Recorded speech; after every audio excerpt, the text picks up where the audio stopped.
Hello friends, welcome back to my channel. तर स्वागत आहे तुमचं माझ्या नवीन व्हिडिओमध्ये. तर इथे मी दुसऱ्या दिवशी देवीला जाणार होती, ओटी भरायला देवीची. त्यासाठी इथे मी तांदळाच्या पुड्या आणि प्रसादासाठी साखर फुटाणे असतात ना, ते पॅक करून घेतले होते.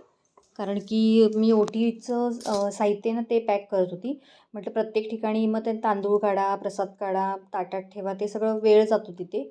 म्हणून मग छोट्या झिपलॉकच्या पिशव्या असतात ना, त्यात तांदूळ आणि साखर फुटाणे असं वेगवेगळ्या पिशवीत भरलं होतं आणि ते पॅक करून घेतलं होतं. आणि ते अगरबत्तीचा पुडा वगैरे काढला होता. नारळ बाजारातनं घेऊन आली होती आणि म्हटलं हे पीस आहेत ना, ते पॅक करून घेते. म्हणजे मग प्रत्येक ठिकाणी गेलं की ते पूर्ण एक पिशवी काढली, ताटात ठेवली, नारळ ठेवला, अगरबत्ती, फुलं असं ठेवलं की पटकन ओटी भरता येते. मग त्याला वेळ नाही लागत. पण जेव्हा जाऊ तेव्हा तिथे मग तांदूळ काढा बाहेर पिशवीतनं, मग ते सांडतात, हे होतं. त्यापेक्षा हे छान वाटतं मला. मी हे असं दरवर्षीच करते. म्हणजे आता जितके वर्ष मी जाते ना, 3 ते 4 वर्ष झाली आम्ही जातो आहे त्याला सलग. ह्याच्या आधीही मी जात होती, पण आत्ता बसमधनं सगळ्या मैत्रिणींबरोबर जाताना हे असंच घेऊन जाते. म्हणजे ते पटापट एक एक पिशवी बाहेर काढली की होऊन जातं, जास्त वेळ लागत नाही. गाडीतनं उतरतानाच एक ताट तर बरोबर घेतेच मी, त्याच्यातनं हे पीस वगैरे घेऊन जाते. म्हणजे मग ते ओटी भरली की विषय मोकळा होतो. तिथे जास्त वेळ लागत नाही आपल्याला. आणि ही आयडिया तुम्हाला कशी वाटते ती नक्की सांगा.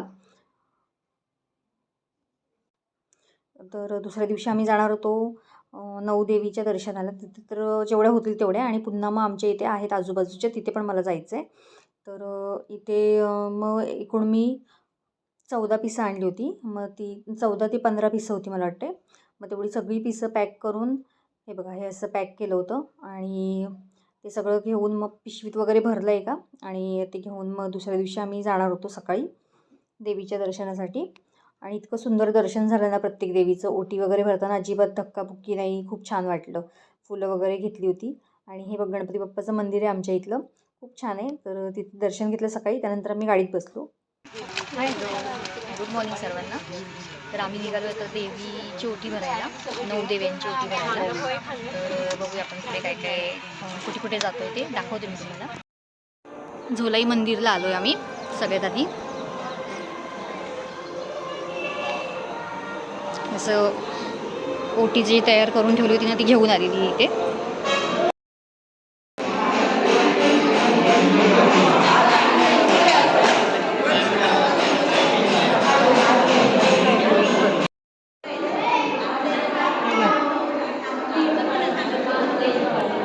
रांगोळी किती सुंदर काढली आहे बघा, एकवी जायची. खूप सुंदर रांगोळी काढली होती. त्यानंतर पुढे आम्ही ना करंजेश्वरीच्या मंदिरात आलो होतो. तर तिथे ना सजावट चालू होती त्यांची. तर जी सजावट केली ना, ती सगळी खरी फुलं आहेत. तर इतकं सुंदर वाटत होतं ना ते. आणि तिथे पुढे मी दाखवते तुम्हाला, ज्या माळा अशा लावलेल्या दिसतात ना खाली सोडलेल्या, तर त्यातसुद्धा फळं आहेत. संत्र, अननस अशी खरी फळं आहेत.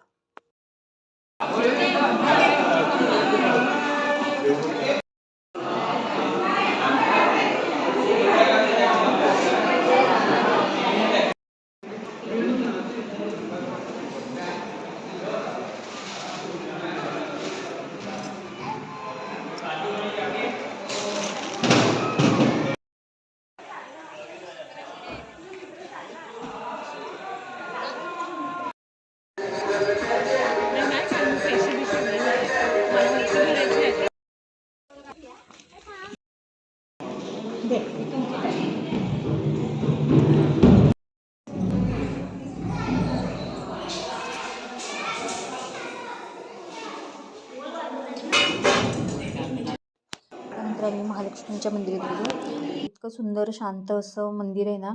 आणि प्रत्येक ठिकाणी आम्हाला व्यवस्थित छानपैकी ओटी भरता आली आहे. अजिबात कुठे धक्काबुक्की नाही किंवा गर्दी नाही, असं काही नाही.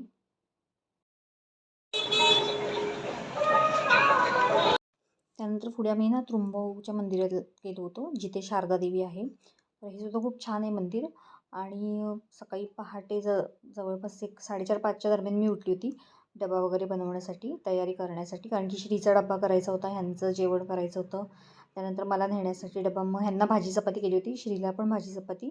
आणि मी मला नेण्यासाठी मसाले भात केला होता छानपैकी. बाकीच्यांनी सगळ्यांनी चपाती भाजी आणली होती. म्हटलं आपण भात घेऊन जाऊ, म्हणजे मग सगळ्यांनाच देता येईल म्हणून मग मसाले भात करून नेला होता. आणि एकमेकांच्या नादानीनं 2 घास जास्तीचे जातात कधी कधी, त्यामुळे म्हटलं असू दे वेगळं काहीतरी.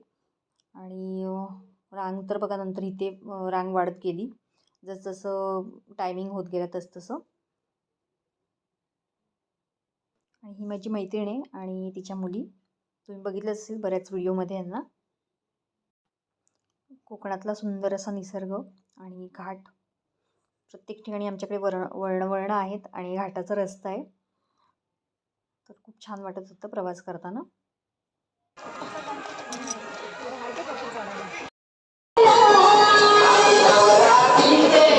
आणि हे वाघजाईचं मंदिर आहे, ज्याचं काही मी शॉर्ट व्हिडिओ पण टाकलेलं आहे, तर तुम्ही बघितलं असेल. महाकालीची मूर्ती इतकी सुंदर आहे ना, जर का मूर्तीचा पूर्ण फोटो असेल तर मी एक शेवटला टाकेन, पण आठवत नाही आहे मला आहे की नाही तो. इथे व्हिडिओ तर आहे, दाखवली आहे, पण ती तेवढी दिसत नाही आहे म्हणावी तशी. तर पुढे भेटला तर फोटो मी लावेन नक्की. तर खूप सुंदर मंदिर आणि खूप छान असं वाटतं शांतपणे.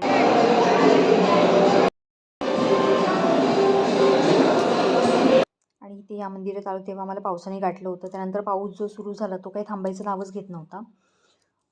पण म्हटलं आपण दर्शनासाठी आलो आहे तर उतरून दर्शन तर घेऊ. हे खेरडीतलं मंदिर आहे, सुखाई म्हणून.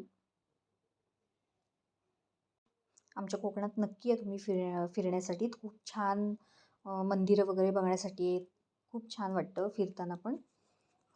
आणि त्यानंतर आम्ही कुंभारलीला आलो होतो, तर तिथे सुद्धा जे कोकणातले असतील ना त्यांना माहिती पडेलच हे मंदिर, पण जे माहीत नाही, ज्यांना माहीत नाही आहे त्यांच्यासाठी पण सांगते. खूप सुंदर सुंदर आहेत. त्यानंतर इथे ही रामवर्धिनी देवी म्हणून आहे, तर इथे 12 ज्योतिर्लिंगांचं दर्शन होतं.